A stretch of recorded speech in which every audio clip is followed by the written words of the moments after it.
Ahead of the 24 hours of Daytona 2026, we want to take a closer look at the BoP rating for each manufacturer. That is a particular tricky topic because it's not easy to find clear values for each car, and if you find some, they're hidden behind some formulas, and even journalists are confused and you find articles with wrong numbers. So I cleared that up and summarized it for you. First of all, since last year, IMSA uses a two-step BoP rating too, but it works a bit differently than in WEC. In WEC, cars get one maximum power for speeds below 250 km per hour and one power for above 250 km per hour. That rule was initially created to slow down the Ferraris with their top speed advantage.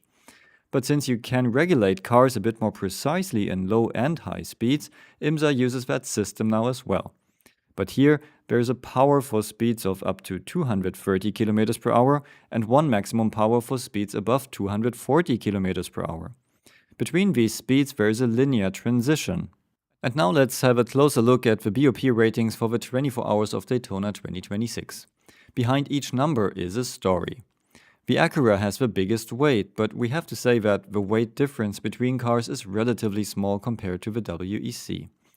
Acura and Cadillac get the maximum power at low speeds, which means the Cadillac has the best power-to-weight ratio.